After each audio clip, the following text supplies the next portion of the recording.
Siyaqondisela kukho kuyokunye. Sinenkinga serious manje. Njengoba nibonile ngenza kwethu.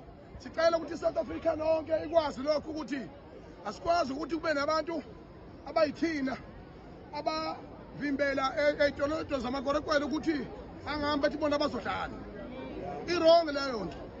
Ngoba siyathuka sibizwa ngamavini. Kuphume goli lapha ngine evidence ofanele iyopresentwa kuba umkhonazi njengoba seninikeza itask yokuthi alwe nedakamizwa.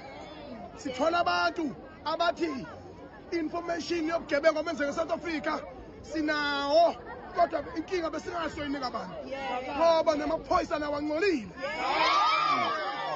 Isakalayo ke abanje oqontshela amaphoyisa lapha ngeyinayipha zami abafana ngeyinayipha emukela amantshontsho kuma-drug dealers kubulawa ikusasa lethu kubulawa iy'ngane zethu abantu bangaphandle bonke abukuyibona abasaplaya nama-drugs.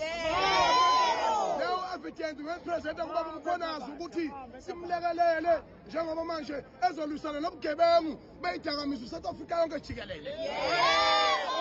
Phambili umkhonazi phambili.